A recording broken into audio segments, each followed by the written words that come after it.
Good evening, everyone. A very well-behaved audience. Didn't have to hush you down there. That was great. My name is Joseph Kendra, Curator of Public Programmes here at Tate Modern, and it's my pleasure to introduce this evening's conversation between artist and sculptor Sir Antony Gormley and Director of Tate Modern Francis Morris on the occasion of the wonderful retrospective here of Alberto Giacometti. In the 1950s, when abstract painting dominated in Europe and America and modernity rejected the body, Alberto Giacometti's singular dedication to the human form returned the body and the figure to art in the post-war period. He became an innovator of sculpture with his elongated, ravaged and eroded forms. Frozen in momentum, stretched out and flattened, these figures are shrouded in solitude, anxiety and doubt. Born half a century apart, Giacometti and Antony Gormley's sculptures are equally iconic and internationally celebrated. Both working predominantly with the human figure, their forms often have drawn comparison, constantly in dialogue with space and time and meditating on the human condition. Faceless, anonymous bodies stripped of power, ego and detail, these are works about the state of being, a meeting of the artist's subjectivity and the viewer's experience. It is this simplicity that has made these two artists' works so influential. Tonight's evening will begin with a short introduction by Francis to the Giacometti exhibition. A discussion will then follow, illustrated by selected works by the two artists, putting these forms in dialogue with each other. We'll also have time for questions from you, the audience, before finishing at 8 o'clock. A few quick thank yous to Ruby Essatorian at Tate and Alice O'Reilly at Gormley Studio in helping make tonight's event happen, as well as to Lena Fritsch, co-curator of the Giacometti exhibition. As I hand over to Francis to begin tonight's event, please join me in welcoming Sir Antony Gormley. Thank you, Joseph. It's such a delight to be here this evening with such a great audience. And it's wonderful to be focusing not just on Giacometti. Giacometti is a project that's absorbed much of my attention over 3 years, and it's fantastic to have it up and running. But I suppose the pure pleasure now is to see the public audiences interacting with the work, and also to see how artists like Antony, who in some ways have been brought up with Giacometti at the Tate, and part of their narrative around sculpture, to see how they too respond and reflect on the work and on their own practice. I just wanted to begin by saying a little bit about the exhibition itself, because Giacometti is an artist who's instantly recognizable. I mean, like Antony too, he's somebody that we associate in our minds with the striking, skinny figures, the walking man, the pointing man, the kind of arrested, statuesque females. But of course, one of the reasons that we make exhibitions of iconic figures like Giacometti at Tate is to shed fresh light on their practice. And with the advent of Catherine Grenier, an old friend who became director of the Giacometti Foundation about 5 years ago, there seemed to be a remarkable opportunity to work together to take apart the career and see Giacometti in new ways in a new century for new generations. And the installation is really built around reconstructing that narrative. And one of the things that we wanted to do, and this is an image on screen of our opening room, was really show how complex his career was. He's an artist that we've always think about as somebody who, forever attentive to the depicted form, the seen figure, but actually his career was very complex. He, of course, was somebody who had a, as it were, conventional studio practice and worked with a model, but right from very early in his career, he was really obsessed with questions around form and modeling and abstraction. He became very involved in surrealism, cubism touched him, and there isn't a particularly straight and obvious unfolding in his work. Like many artists, he actually was a time traveler. He went backwards and forwards throughout his career. That the act of looking was incredibly important to him, but also other acts of seeing, acts of memory, of the imagination and the dream. And in the great central space of this exhibition, we make some of these sort of very strange juxtapositions that show how, for Giacometti, those different ways of observing the world were compatible. They weren't incompatible in the way so many art historians and more rigid practitioners found them in the course of the last century. We know Giacometti across the world as an artist in bronze, but of course bronze was the final manifestation of a process that began with soft, malleable materials and handmade work.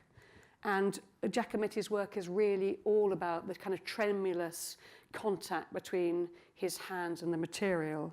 And this exhibition shows his engagement with materials, particularly the kind of soft, humble, throwaway materials of the studio, like plaster and clay.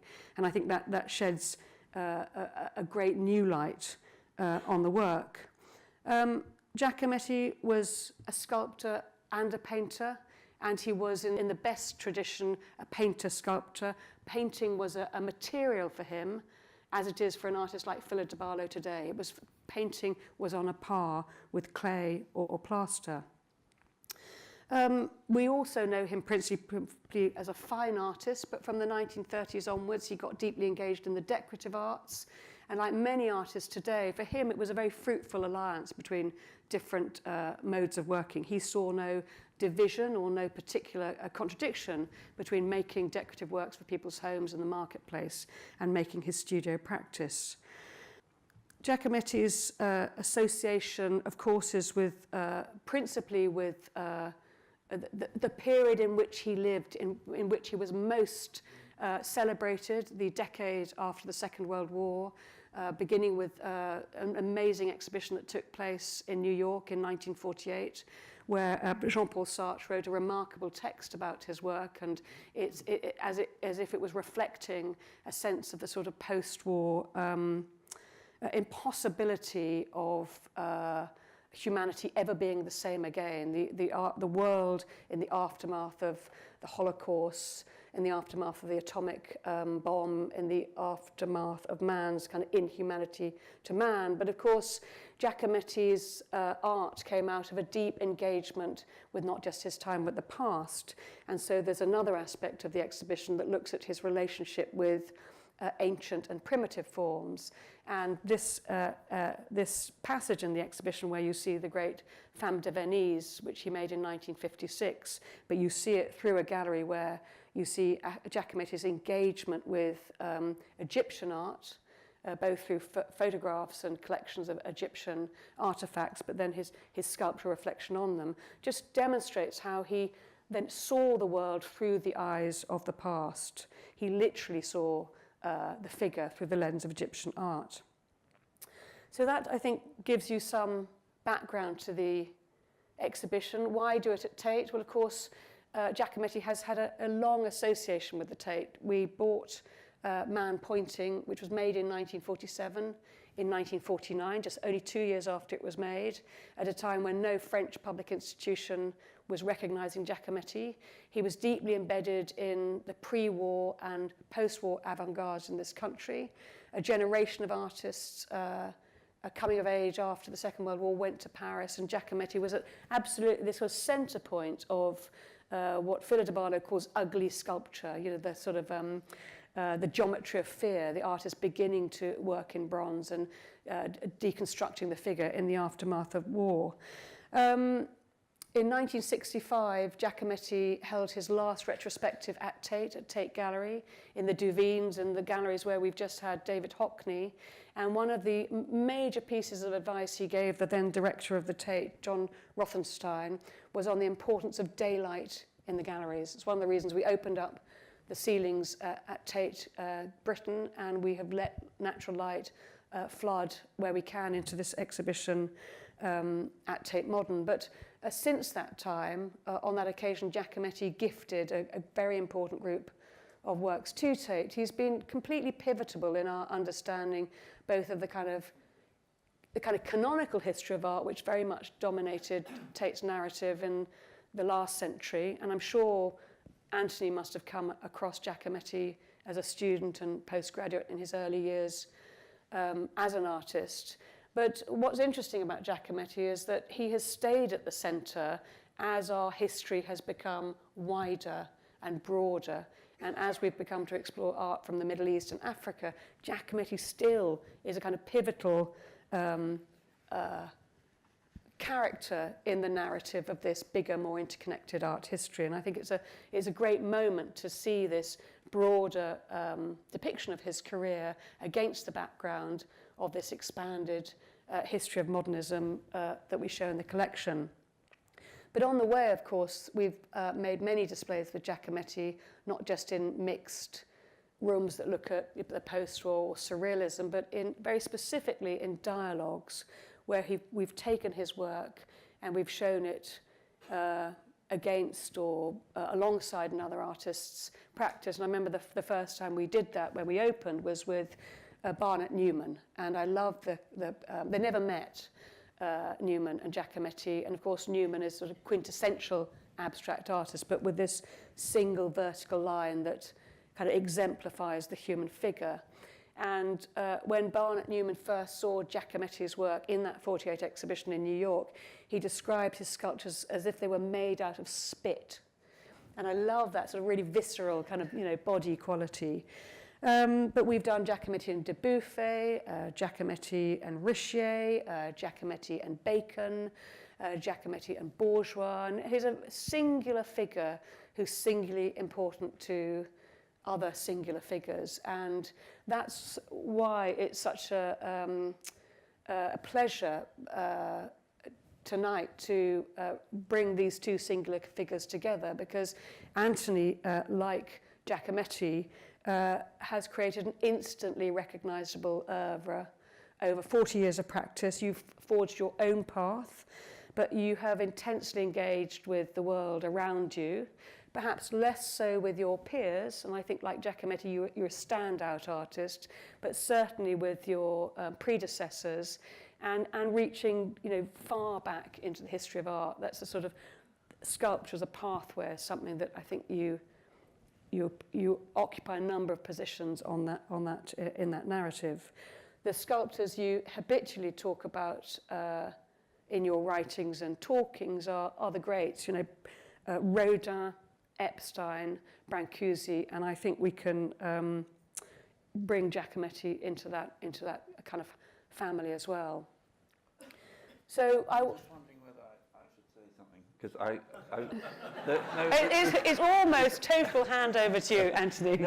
I just first of all, I think this exhibition is extraordinary, and it's extraordinary not just because of the works in it, but because of the way that they've been engaged with, and therefore invite us to engage with them. I think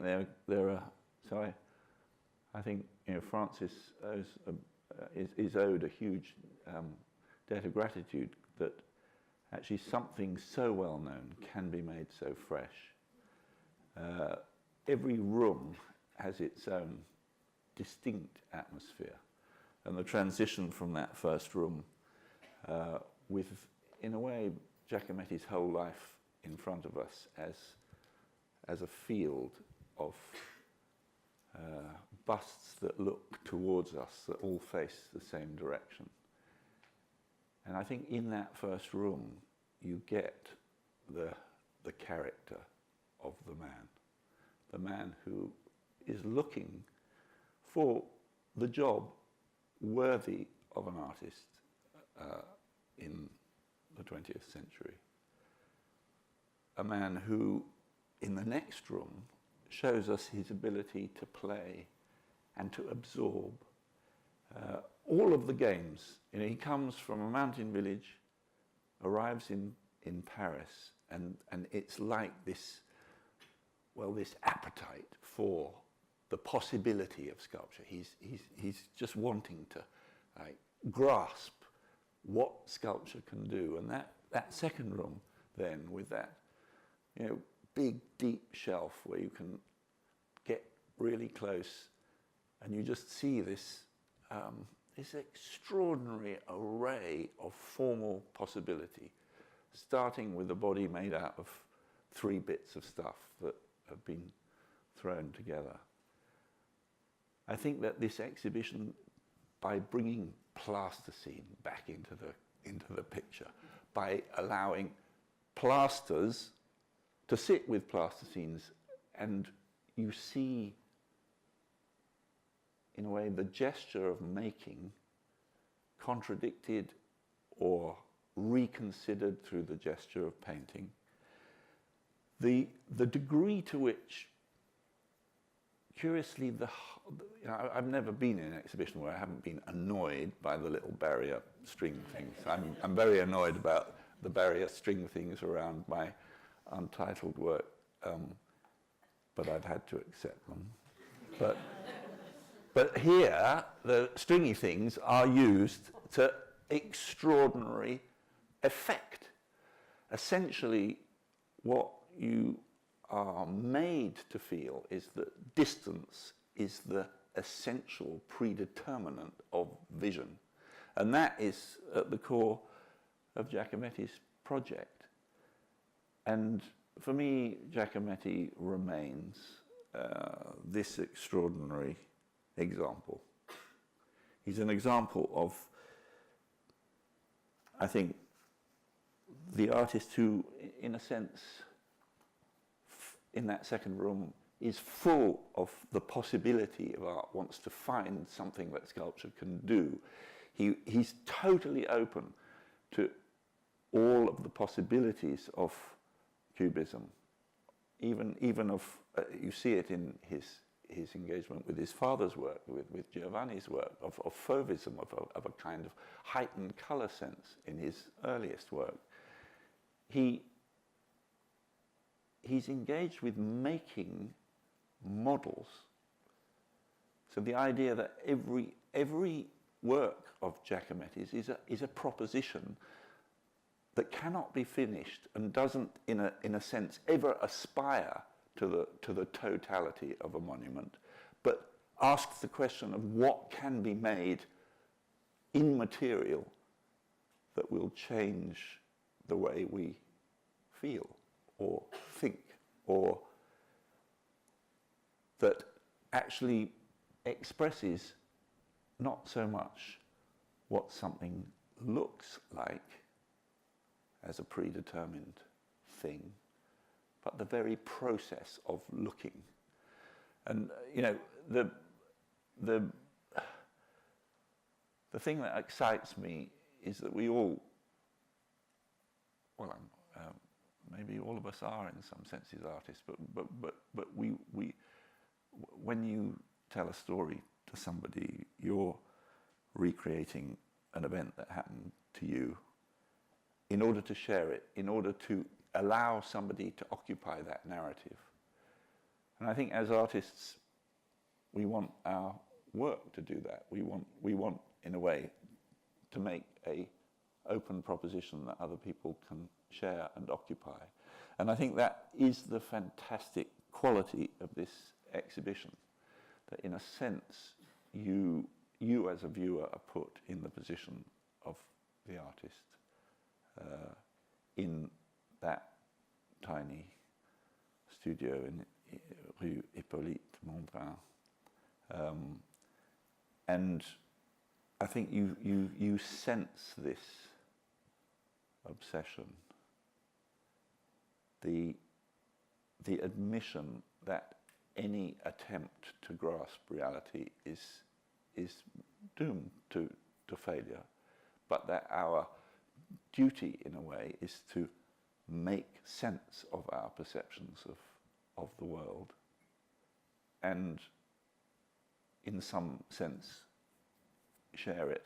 And I think there are so many myths about, and maybe Sartre in his great text doesn't help in a sense, because he becomes, doesn't he? He becomes the quintessential existential man on his own. But I think that is another myth, because I think that Giacometti is an intensely social being. Between the brothel and the bar is the work space, which is core, but he's always engaged. He's always engaged, and just picking up on when you talked about that that second room where you begin with the very striking portraits all looking at you, very confrontational, all about kind of looking and depicting. And then the second room is this moment where he comes to Paris as a student and he actually finds studio work really difficult. He's a student for Bourdelle and a lot of the work is looking at the model. And so, right away he is faced with failure.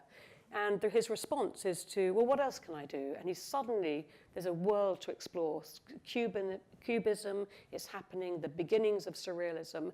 And Giacometti just kind of goes through it. He picks up, he's like a magpie. He takes a bit here, a bit there. You can see Lipschitz and Laurens and Léger and Picasso, but all kind of unashamedly exploring pathways that other people have kind of, forged for him. And I think that's quite interesting because there's another kind of form of sociability. Yeah, I think that's right. He's having the conversation that he might have in Deux Magots with I don't know, Eloire or something. He's actually having with the possibility of a Lipschitz sculpture, and he's allowing it in. He's playing with it. But at the same time, so next to this, or 3 down from this, in that wonderful shelf room, is a work called Couple, which is a female and male figure, and it's very clear that he's also looking at Iberian or Pyrenean early farmer work, so Neolithic stelae. Of which, if any of you go to Venice, I have the privilege of showing in Palazzo Fortuny a single work of mine in the company of 5 of these Neolithic stelae. But it's very, very clear that he's right from the beginning, he's sort of trying to put Lipschitz next to the very first sculptural kind of expressions of you could say the settled human, and that's what makes that long line so extraordinary, because it's not that he's just taking, as it were. We all borrow and steal from others of his generation, of his peer group, or just before his generation. But he's also then making these alliances. Yeah. And there's no question that Egypt, so here we have a Dan spoon. Yeah. But what's incredible, this work, which is in another wonderful thing I think about this exhibition is the way that actually formal progressions, they exist, but they're also interrupted. So this stands in a group of other works, some of which are in bronze, some of which are in plaster, and is seen in a way as a heterogeneous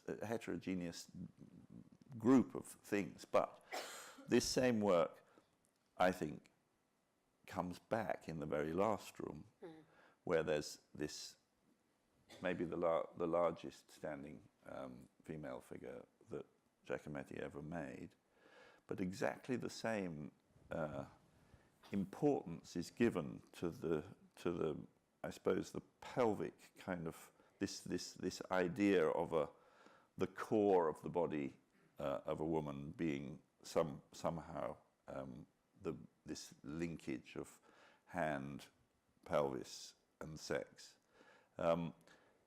And it's almost the same shape, but it's been pulled. It's interesting that this is an image taken in his studio probably around 1948 or 9, and so the work from 1927 has just been pulled out and dusted down to be photographed, but it's in a kind of corner with works from post-war work. So you presumably, Giacometti was working with these things cheek by jowl, and those kind of associations must have been the kind of the habitual way that he saw his work.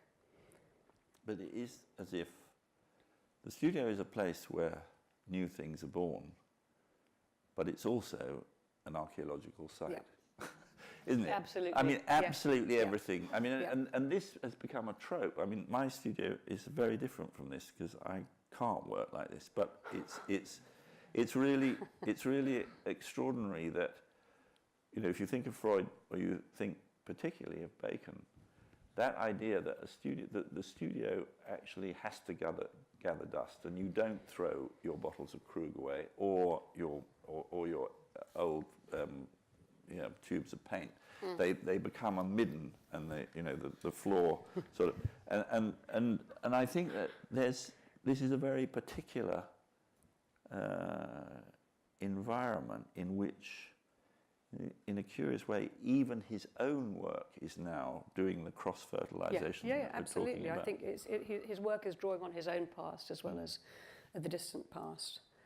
And it was obviously a hugely important. He didn't have to store the plasters there. It was he kept them around him like his children, very deliberately. I thought you might like to comment on this work, this cube, one of the most sort of opaque and yet resonant objects in the exhibition. In fact, on a plinth with Yes, that spoon it's woman. very close to the spoon. Yeah. Isn't it? I think I was glad to see that you made the association between this and the Philosopher's Stone in that famous Jura woodcut. I mean, sorry, it's probably an engraving called Melancholia. And I've been very drawn to the idea of the crystal, the polyhedral form that comes to us, you know, whether it's Fingal's Cave or the forms of garnet, for instance, or quartz. These perfectly formed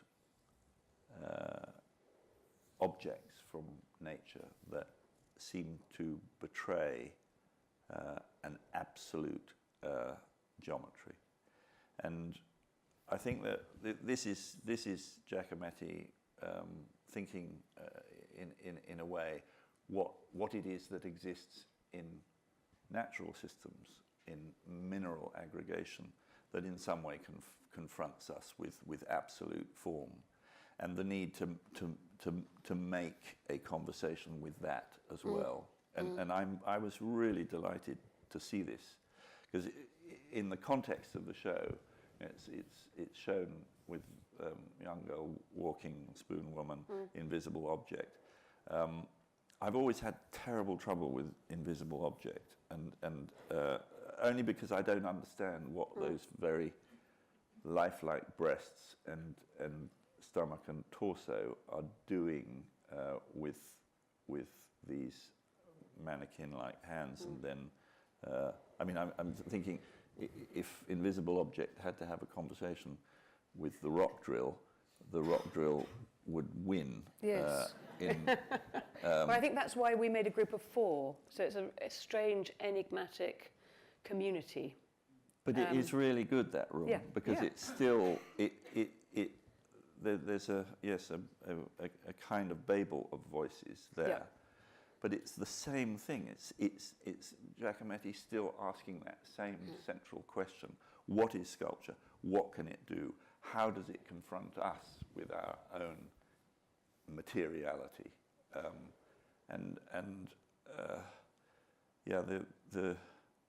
The openness of his research, really right up until the mid 30s, and maybe really until he has to leave Paris, is absolutely extraordinary. And this is a very important, in a way, question. You can think this is a question that he's asking himself. But it's also kind of an end game, isn't it? Because it's almost immediately after this moment that he is expelled from the Surrealist group because he can't resist the human figure. And then this emerges in his work, this back to the figure, but in this incredibly reductive form. Before we go on to this, I think it is important to say something about his games. There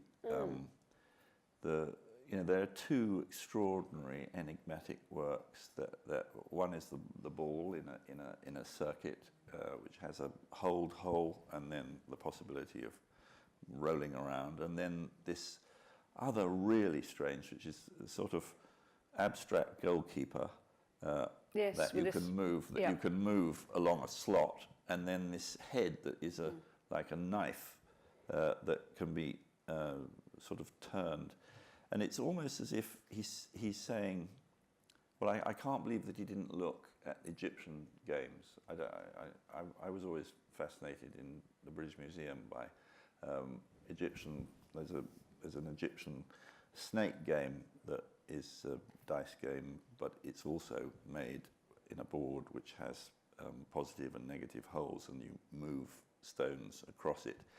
And I think there's a way in which those early works that use the notion of a board game as a arena that can become a model for life itself.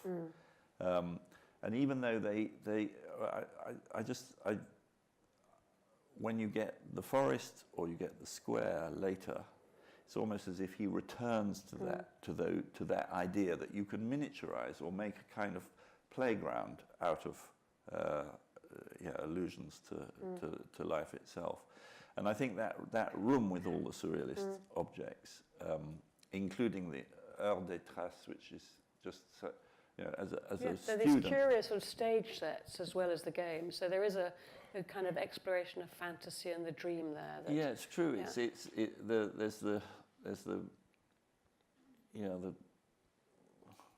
snakes and ladders as one model, and then the doll's house that has then become a theatre set, which is the other. And then the pendulums that swing. So that's another element of game almost. It's funny, and there's violence and sexuality in there. So point to eye for me, which comes out of a game idea, a game board, which also has this has a division between, as it were, two sides of a ball court, and the possibility of a ball which doesn't seem to be there anymore, of running between across this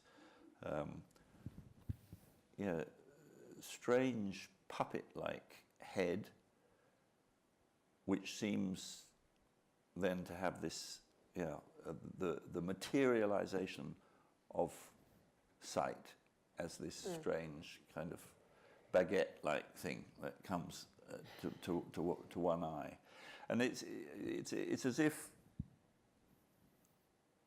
well, rather like with the goalkeeper thing and this sharp head that is like a knife, he's thinking about both the effect of sight itself as a analytic tool and its potential danger.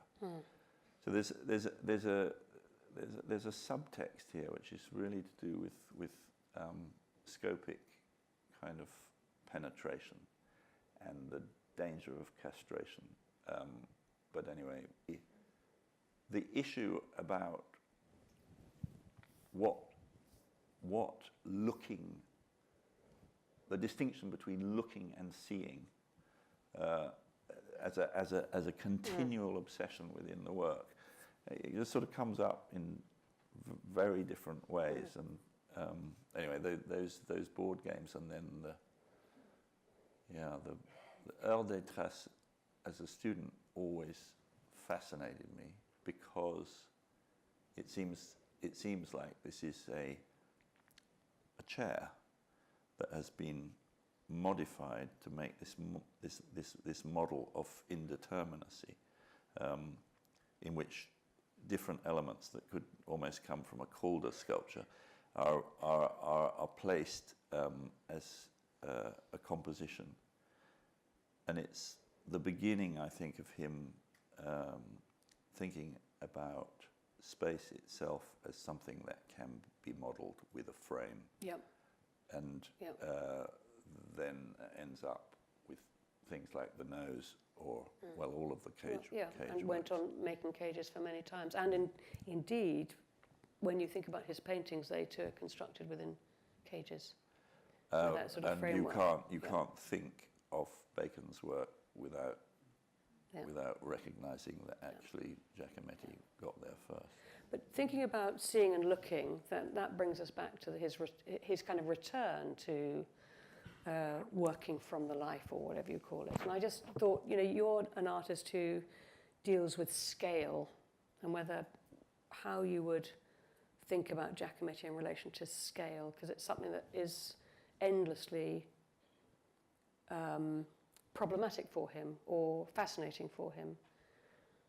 He's troubled by how to relate what comes out of his hands, to relate that to what he sees. He always goes on about l'apparence, what an artist has to grapple with is somehow giving a true and accurate account of what it means to see, and his almost mythological talk about this period, the period between 35 and no, when did he leave? Maybe it's 40 to 45, when he's in Geneva, having been denied re-entry to France, and he comes back finally in 45 with 5 years of work in a matchbox, and so they say. I mean, I think that Giacometti is maybe a suitcase. Yeah, maybe it was a suitcase, and in fact it had to be a suitcase because the bases alone are bigger than matchboxes. But anyway, let's not get too...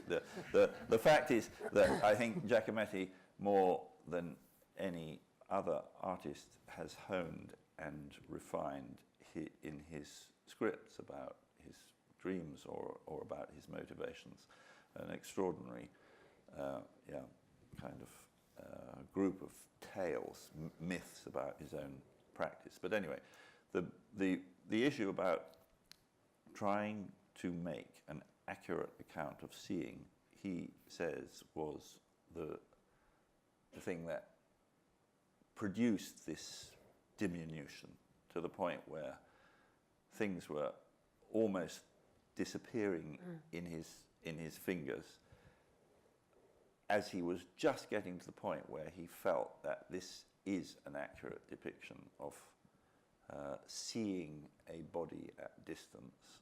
It disintegrates, and it's a very powerful myth, because the fact is that I think his work, right the way through, from the time that he goes back, as it were, to the traditional view of a sculptor's job is to make bodies, is that the body cannot be seen independent from the space that divides you from it. And the degree to which he continually grapples with that tension between mass and space, between the look of something and its dependency on that which it is not. So that room with the aquarium-like vitrines, where you've spaced out there's one wonderful head of Diego in plasticine that's probably only about 12 millimeters high. You really get this sense that here are objects that are, in some senses, have dematerialized scale. Scale is not important. But part of that is the way he uses the base, isn't it? Because the base is something that's absolutely crucial to the perception of the figure and its relation to space. I mean, a more sort of, I suppose this is another way of thinking about it. It's a figure, but very much constructed in a space defined by two, or sort of in negative space. It's very hard to look at this and not think of 50s TVs, I have to say. but having banalised It shows your this age. terribly, we weren't allowed to watch TV. I probably dream about. But I think this is an amazing work, and I'll show, when I show some slides of my work, I'll show my response to this in a sense. So here we have, I mean, this is about time. This is about, yes, the journey from the womb to the tomb, or it could be Annette going shopping naked. But for me, this is quintessentially a sculpture about what sculpture can do. So Lessing, in that famous kind of book on the Laocoon, says the art of sculpture is about taking a moment that is the result of everything that has happened and is the seed of everything that will happen. So that idea that sculpture implicitly is about time and is about taking a moment of time and allowing it to become timeless. And what Giacometti recognizes in this is that the frame is as important as the body, and whether it's the space frame or, in this case, these two void, you could say short passages either side of the figure, it's setting up this moment of stillness. The intriguing thing, I think, throughout the show is that you recognize that he's absolutely not interested in a Muybridge understanding of how the mechanics of walking, for instance. You're very, very aware in all of his work of how rudimentary the armature is, for example. So with the walking man in the last room, there is no bending at the knee, and there's hardly any bending in the knee here. This cipher of the idea of motion is actually just to say sculpture is still, and we've got to make its stillness count, and that's what the job is. And does that make a figure like this all the more striking? Yeah, I think this is so extraordinary. The head is flat. Giacometti has this, and I think it's very well dealt with in the show. The dialogue between profile and face. So this is basically a flat head that is like a knife head, like the knife head of Diego, where you've got the full frontal body with a profile head. There are now, yes, we've got the bent knees, but we're not walking. We're falling, and there's something absolutely extraordinary. All of the mass is in the base and in the feet. The degree to which here time is this. This is the Robert Capa. I can't see this without thinking of the Robert Capa, shot soldier from the Spanish Civil War, because he's taken a moment where life itself is in a sense overcoming itself. And you could say this is also related to Bernini's St. Teresa in Ecstasy, because there's this sense of abandon while at the same time accepting that this is also a moment of entropy, of loss. It's a tiny work in terms of scale, but everything it talks about in terms of, I suppose, an acceptance of what it means to be embodied, that we are immersed in space, but also in time, and that space is a dimension of time, and that somehow sculpture in its stillness can somehow provide us with a hinge between the two, and talk, I suppose, about sculpture's fragility and human vulnerability in equal terms. And one of the things, most of these images have been about single figures, but of course it's a feature of Giacometti's work that in certain pieces he very much thinks about the relationship of figure to figure, and this is a work that you must have seen over the years at Tate. There's 4 figurines on a base that Giacometti remade on the occasion of his 65 show, and that comes not from, as it were, the life, but from this very strong memory he had of seeing 4 naked figures at the end of a large room at the Sphinx, which was the nightclub or brothel that he visited in the 1940s.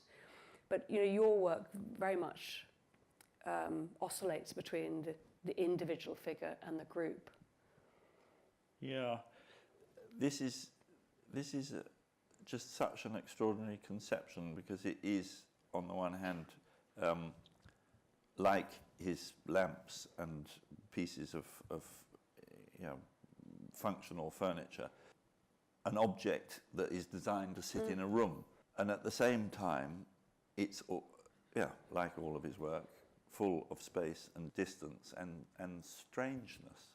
So, you know, this as an evocation of, in a way, the girls lining up to be chosen, almost like a sacrifice. It's like a Mexican temple with its very steep steps, and here we have these, they're like antennae that draw us. And the paradox is that on the one hand we've got this entirely robust, very heavy bit of furniture, and then on, you know, at the top you've got this, they're like the whiskers on the snout of a cat or whatever, that are telling us about alienation, about in a way sacrifice, about the loss of bodies in space. But it's extraordinary piece. And I just wanted to share that with you as a sort of spoiler. And I think it's this wonderful example, just as at the moment when you think that Giacometti is sort of settling into sort of his late career, he suddenly starts producing these extraordinary body parts, the leg, the nose, that amazing screaming head, the hand, then the dog and the cat. Yeah. And I think it's him returning to surrealism in a way. Yeah. Here is a metonymy where you could say there's a logical proposition here. If we allow the head to represent the whole body and the character, why not do that with the leg? And I think he's done it pretty good. On a scale. Yeah.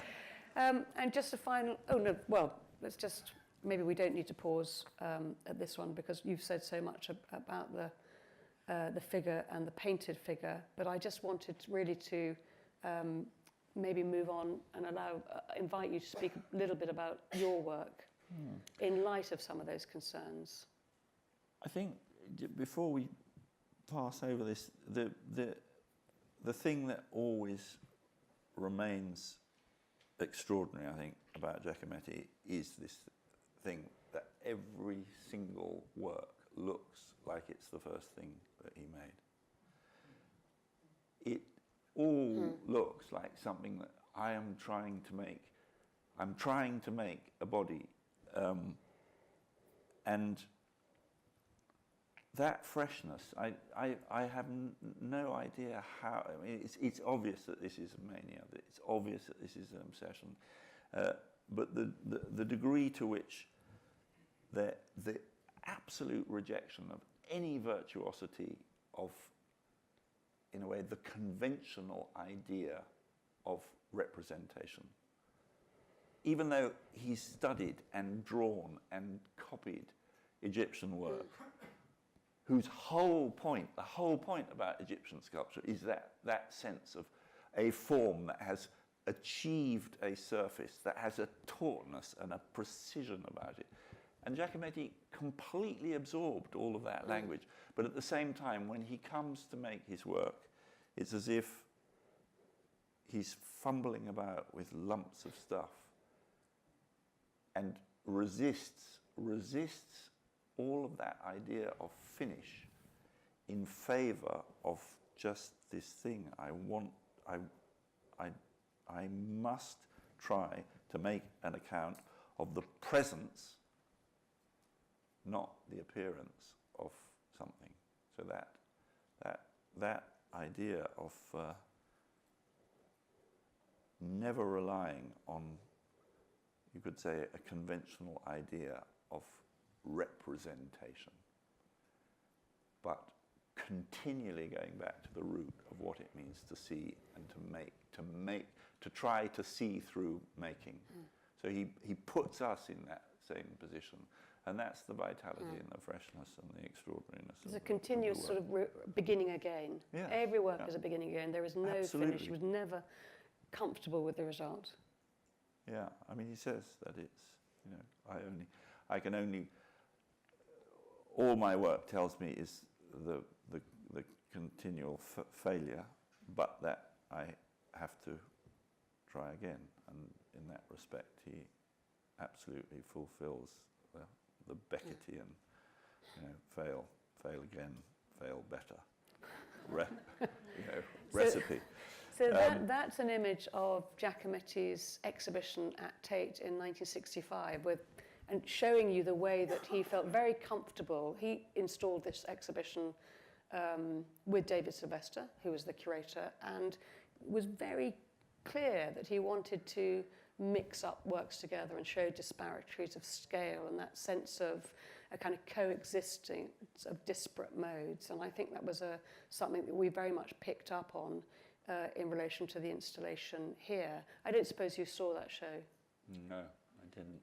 But I love the fact that awful false ceiling isn't here, but then that sort of temporary curtain at the back. I mean, it's also, we've got much better at this. I know we have. I think, on the whole. Some things have improved, but no, there are no barriers around the work. So that was an occasion when you could do that.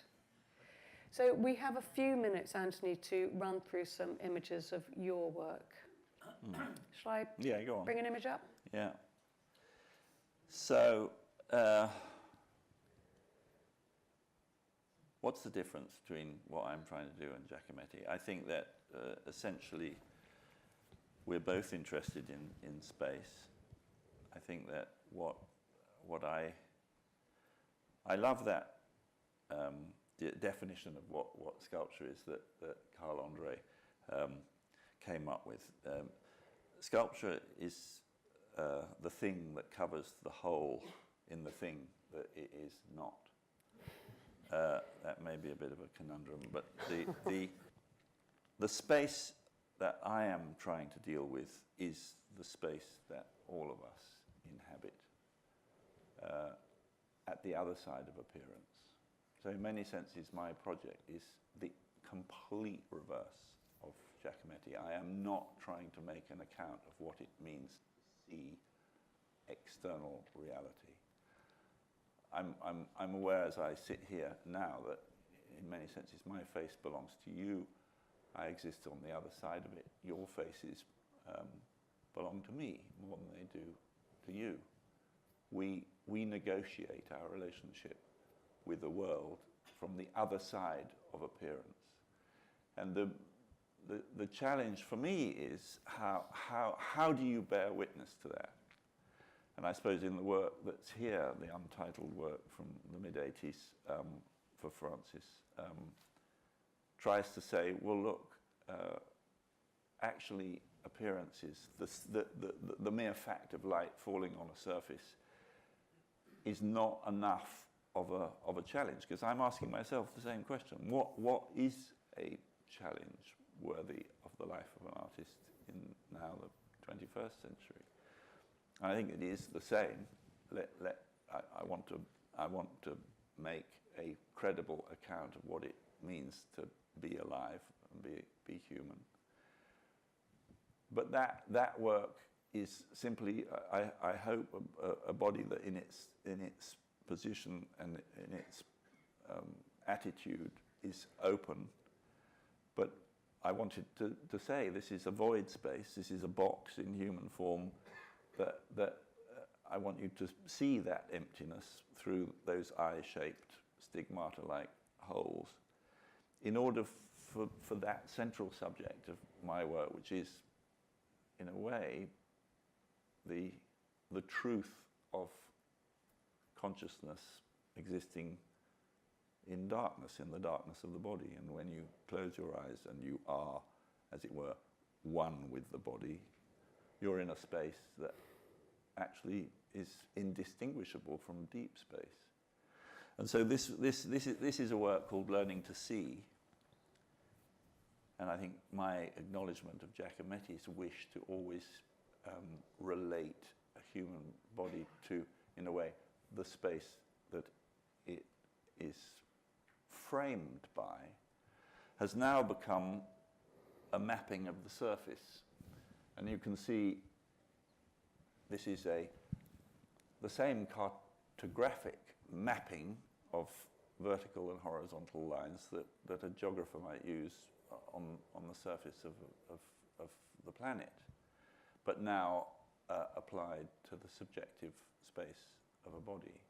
And I started with this because it's called Learning to See, because there is an indication of the eyes, but the eyes are obviously closed. This is not to do with le regard, the look, the determinate relationship that Freud and Giacometti share, that they depended on this distance between artist and model. And I've collapsed that totally. So this was made from, this is actually a mould of me that has been strengthened in fiberglass and then covered in this impervious layer of insulating lead.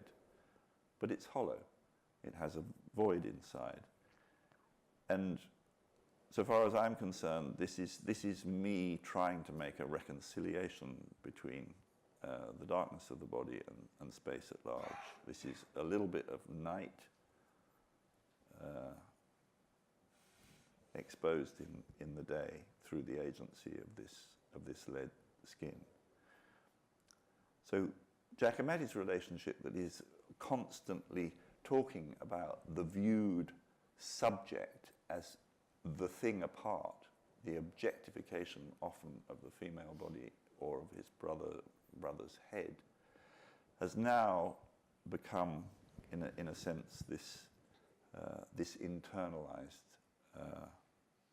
idea about space. And how I place it in space. So this was shown. This was the first show that I did in Paris at the Ropac Gallery in the early 90s, and was one of the last of the lead pieces. And I'm showing it again now for the first time for 20 odd years in Germany. But next slide. I thought that you might be amused by this, because this is my response to the what's it called, the walking woman between the two. Yes, something like that. But anyway, Annette goes shopping. This is my response. So this is you going shopping, though, clearly. Yeah, this is me going shopping. Without your clothes on. I've walked too much, haven't I? But the issue here was I've ended up in the same place as Giacometti ended up, recognizing that actually for sculpture to work, you have to accept its stillness. And the idea that sculpture should be this frame in a narrative, so Bernini's sort of say, David from David and Goliath, who's just about to launch his stone from his sling. That in a way, that's a delusion that actually sculpture is best when it's about being rather than doing. But this is me trying to make a reconciliation between the stasis of sculpture and the inevitability of time. So this is a long house that has a window at both ends, and you see through it, and there is no head. This for me is a meditation on I suppose in the same way that the Giacometti was a meditation on our life journey. But I think it's also about the idea that the body is itself a house, it's a workshop, it's a place. And that for me is really important. The idea of thinking about the body less as an object and more as a place where things happen, but also a place that in some senses can be projected into. And it's very important to me that you know, as with Giacometti's work, there are no, as it were, these are not allegorical. They're not representatives of particular narratives. They have to be, in a way, general or universal. Let's have a look at the next slide. And so I've tried to make works where somehow through very basic modification, the idea that our experience of the world is through, as it were, this bit of material that we are born into, but we have this potential for mind. And what is consciousness? The Tibetans call consciousness the sky nature of mind and its ability of infinite extension. And I think that's where an image like this came from. The arms now transmuted into, in a way, a horizon, which are also wings. And it's called A Case for an Angel, which was a long time before the Angel of the North. And this was, in a way, my attempt to make a work that talks about imagination, that talks about our need to transcend, in a sense, the limitations of the body. Anthony, can I just ask you a question that perhaps relates to your working practice? And we've talked a little bit about Giacometti's studio practice, for over 40 years in a very small space, and his work obsessively returning to the same premise every morning, every evening, unfinished, dissatisfied, but driven by a kind of pursuit of or desire to. I don't think he was driven to depict the model, but to identify and seize the kind of concept of being alive somehow. But your work, can you articulate what drives you from proposition to proposition? From man house to man angel to what are the things what are you pursuing?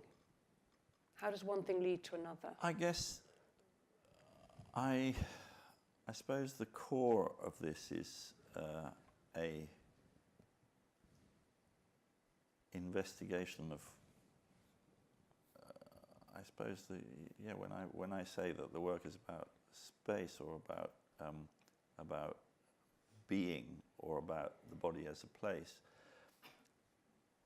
I suppose that on one level my neurosis is to continually need to objectify, in a way, the limits of my own existence. And you could say this is a highly neurotic and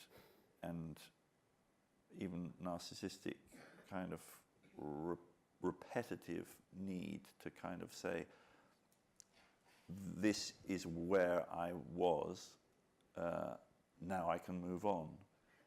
And it's... But is it a sort of return to the same proposition? So you find one limit and then you need to test another Yeah, I think limit. I think the journey that I've gone on is sort of trying to find an alternative to in a way the bone, muscle, skin, anatomical. I'm trying to detach the notion of being from the accidents of appearance and make something that has in the same way that I mean the same, the drive is the same, to give some account of presence, of being present. And I would like the work to I guess I need to make it in order to feel present.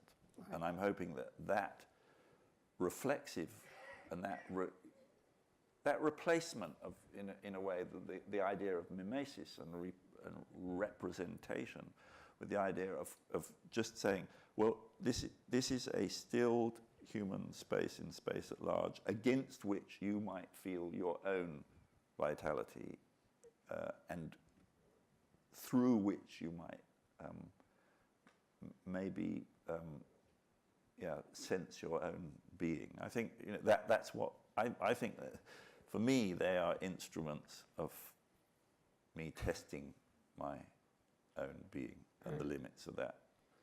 Let's have another picture, and this is another example. So here the work has had this continual, not unlike Giacometti, dialogue with architecture, with the idea of the second frame. Our minds live in bodies, bodies live in buildings. Can we use the language of the built environment to describe something about, in a way, the limitation but also potential of our being? So this is a small sculpture made in an undisclosed location in the middle of Australia that is essentially a crouching body form which has a void space inside, could indeed be a refuge in the next nuclear conflict for those who want to have a bit of protection. But this is another way of saying this is the condition, and maybe that's it. Maybe my obsession is to continually revise what it is that is our limit in order to overcome it. Next. And so that might end up like this, where rather than occupying the center of the room, like we're learning to see the first slide, you're actually testing the edges of a room. So this is a body that was made 8 times and goes into the 8 corners of a room, in order that you should stand in the middle and maybe have your sense of certainty of the stability of architecture undermined. But at the same time, what is this body doing? It's sensing that limit. It's now a catalyst for, in a way, interrogating this, the built world, our chosen habitat. Next. And I'm very, very keen to do that. In a way, it was beautiful to see the slide of Giacometti's Tate show, where in a sense, in a very unfussy way, things with plinths, without plinths, with different size plinths, just placed in an arrangement on the floor. But I want to then go further and actually, in this case, make holes in the container in order to make a tension between body and space. This is called learning to think. So it's the cousin to learning to see, and this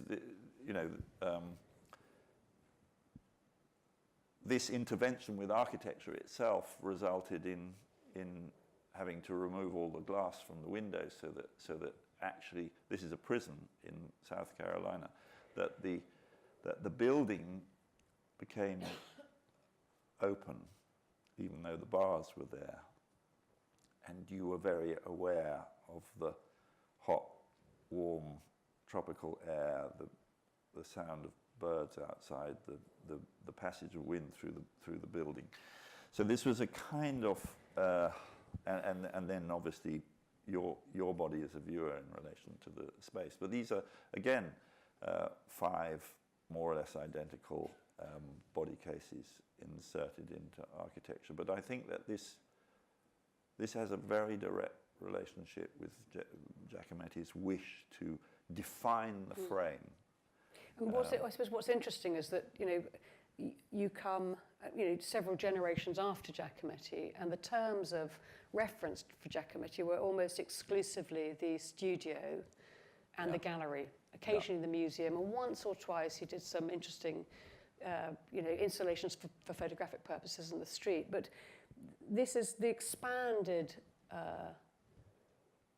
platform for art, allows the light and the air and the bird song and people and community and landscape to have a much more tangible relationship with the work than Giacometti could ever have imagined. Yeah, I think this is the extraordinary transformation that's happened. You could say that Giacometti was quintessentially an artist who wanted to reinvent the world on his own terms, that the studio was this sacred, highly private space that in some senses he made original objects that contested everything around, and here was a man who gave, in a way, value to a life that fundamentally refused to be part of, if you like, the kind of the exchange of labour that most lives have to conform to. But at the same time, what was the failure of that? In my view, you could say that both Brancusi and Giacometti realized very few works that contributed, as it were, to the collective realm. That little time capsule, that highly intense personal space of the studio, in some senses was an artist that resisted the world. And I'm very, very conscious of the fact that there is a huge need for imaginative objects in order for us to in a way negotiate a collective future. That the 20th century, in terms of its, in a way, the freedoms that artists took for themselves to reinvent the world, a very necessary phase in the evolution of art. Those freedoms now have to be shared, and they have to, and it's happening. I mean, we see it here in this very building. The degree of collective engagement in the spaces of art is extraordinary. But it couldn't have happened without the example of people like Brancusi, Mondrian, Giacometti. But they did this intense, internalized work. I see it as my duty to, in a way, take the breakthroughs that they made out into the wider world. I want to take that as a provocation to the audience, because we just have 10-15 minutes left, and because the world has changed, Giacometti would never have sat on this stage prepared to talk to 200 people about his work in such an open and incredibly frank and intimate way. And I just think it would be, there may be questions in the audience, and to have a moment where people can ask you about your work or your relationship to Giacometti, I think that might be the right moment to do that. And if in the course of it you want to refer to other images, we can do that let's too. let's just go to the next slide. I'm just wondering whether it is what I'm thinking it might be. Yeah, this is a good. I mean, just to complete the train of thought that we were moving towards, the idea of the frame, the idea of it having expanded, is to the point where this is breathing room. So this is this is a work in which there are no bodies other than the ones that the viewers bring their own. And this is a device through which the viewers become the viewed through the agency of the space of the work. And I think this is the transformation here. So this is a work that I made for White Cube probably 10 or more years ago. And it's 15 space frames that all indicate exactly the same volume of 80 cubic meters. A light goes on for 40 seconds that is very, very bright, about 6,000 lux.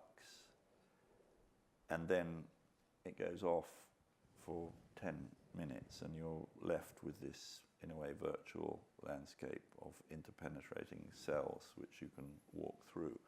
And it is a device in which the individual viewer, in a way, becomes framed by the space of the art. So there are two parallel directions of the work. There are more and more of these works now. I've just opened a show called Lost Horizon, which is a similar,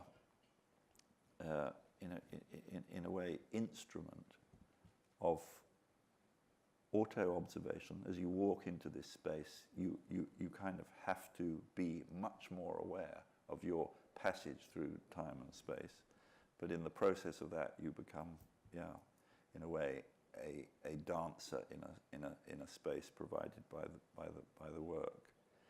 So there's one side of the work that is now experimenting with space itself and framing it in a way that allows the viewer to auto-observe, as well as making works that are, in a sense, an attempt to give an account of what it feels like to inhabit a body. Yeah, let's have some questions.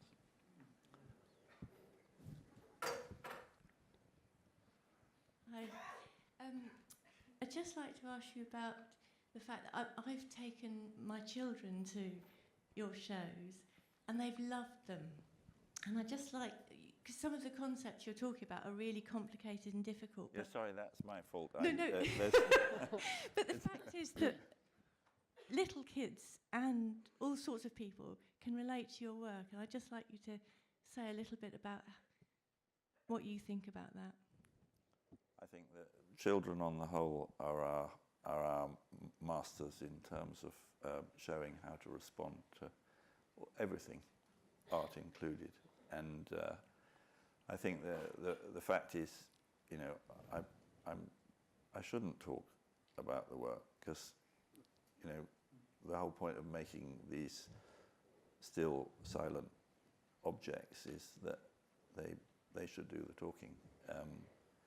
And the most wonderful thing, so far as I'm concerned, when I show the work, is to see it animated. I showed a group of works in the Forte Belvedere in Florence a couple of years ago, and it was just so extraordinary how spontaneously people started lying on the ground, acting out some of the positions.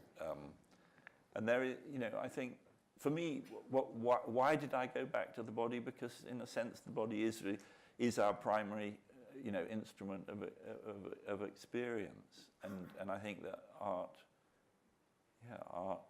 comes through our bodies first. And the immediate, I think, experience of being in the spaces or with the objects of sculpture in particular, it doesn't need words. And so this whole evening has been complete waste of time. Another question. You talked about Giacometti's relationship. Great. You talked about Giacometti's relationship with sort of contemporary society, being between the bar and the bordello. How do you see your contemporary relationship? I'm sort of between King's Cross and the Holloway Road. I'm a bit jealous about the bordello, I have to say, because I think there's a whole sort of attitude of you know, the bohemian in a way that doesn't exist in the same way now. I think that you could say that Giacometti's attitude to sexuality was very, you know, pragmatic. He you know, married Annette, who was his principal model and muse, worked with his brother very, very directly, but actually his social life was between the bar and the bordello. I think that my social life is actually in the studio. I don't work alone. I suppose Giacometti didn't either, but he just had a very small association with others, and I feel so grateful and blessed that actually, you know, my work is now very much collectively engendered. You know, every day when I go to the studio, there are around 20 of us there, and that is my world. That is this kind of tribe of people who literally think by making. That is my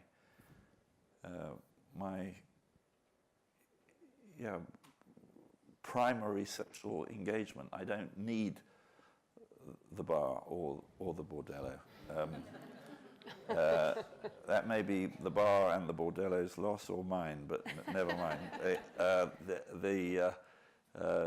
The studio's become, you know, an incredible sort of changing place of possibility, and it isn't, you know, there are now 3 places where we make, here in London and up in Hexham near Newcastle, and a place in the country in East Anglia, and we move around all 3, and it's just a totally engaging kind of dialogue with thinking through making.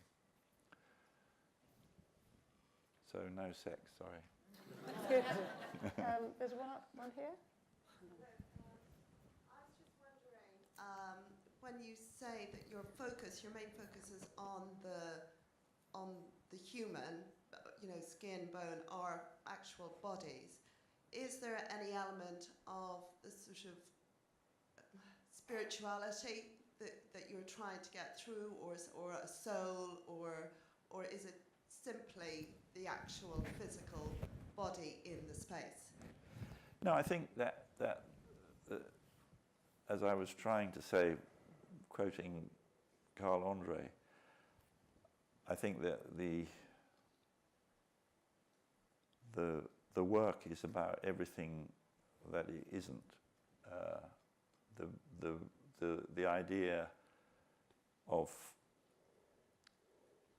in a way, saying what is a human being, and it's very evident that it isn't just the space that you displace or the body that you occupy.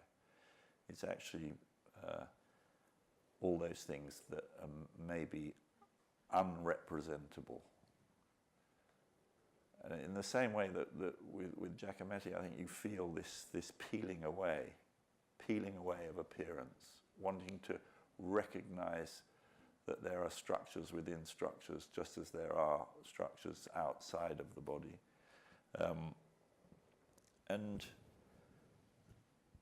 I'm very wary of this, in a way, making spiritual claims for the work. The work is an attempt to say, this is where we are. We are essentially bounded by a body. That doesn't mean to say this is where we stay. And for me, I'm neither an agnostic nor an atheist nor a believer. I was brought up as a Catholic. I became very involved with Buddhist meditation. I don't know in the end whether life has a higher meaning. I am very, very interested in the idea that human potential has only just begun, and that our primary responsibility is to somehow work with what we've been given, and that starts with the body but ends up with, I think, all living life forms. And asking, how we relate to each other, the world that we make out of an inherited planetary system, whether there is, in a sense, a way in which consciousness, which you could say is the most evolved form of energy on this planet, can be ploughed back into the systems of the world in a way that they can become more balanced. It seems to me that's maybe one of the jobs that art can do: provide places in which our potential can be explored, shared, and indeed felt. And I think there is for me, you could say that in the old days, the primary focus of human imagination was, I think, in dealing with the inevitability of death and trying to find some narrative story that would give us comfort that death was not the end. I think that we should have evolved as a species beyond that, in a way, infantilizing of imagination, to the point where we can use it for I think those wider and important issues of social justice and indeed making a balanced ecosystem. And I don't want to instrumentalize art, but art itself has evolved, and we are part of its evolution, both as whether you're making things or as it were, being a co-producer, because I think that's the biggest change that's happened. What Gombrich called the beholder's share, what Duchamp said was the other half of art, is absolutely the viewer does half of the work. It's absolutely the position that we're in now, where art has become an arena of co-production, where the meaning in the work is no longer about reading the iconography and understanding the story, but actually working out what do I feel in relation to this experience of being faced with this work. And I think that if we take that seriously, then art really does. I mean, there's been a lot of talk about art replacing religion in a sense, but I think in a time where politics is failing us, where in a sense religion is as much a form of division as it is a form of cohesion, I think that art does provide us with an alternative arena of self-knowledge and hopefully collective self-knowledge. Can we have the next slide? Because I think there's a image that might help with this. So this is a work where I'm trying to deal with exactly that. And the next slide, this is then expanding that into real landscape. So here we have bodies that are in a relational field, but the field is 11 square kilometers of a salt plain, and in a way, you could say talks about human isolation in the same manner as Giacometti, but does it in relation to, as it were, a very level, horizontal plane where it's you that is carrying the memory of the last sculpture that you've seen and applying it to the confrontation with the next. And so far as I'm concerned, this is a work that talks about or asks us to think about what our relationship is, one to another, but also what our relationship is to the planet. Yeah, another question. One last question. Sorry, we could be here all night. We could. Yeah. Surprised by your work, or do you pretty much know what's coming? I want to be surprised the whole time, and I think creeping up on your own work, going to see an exhibition that you thought you knew what was happening, and then discovering that something completely different. Those are the magic moments. It's very, very important that you use tactics and strategy, but at the same time, this is a show that we just opened last week, and this is an example where this was an idea that I've done twice before, but it's just a horizontal line and a vertical line. So that objective mapping that was in Learning to See has now been put inside a 14th century townhouse in San Gimignano.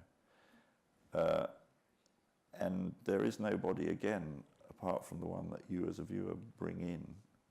It is, as it were, this, you could say the fundamental axes of our experience. And they look like a cross, but as you move into the room, they separate, because actually they're about 1.5 meters apart.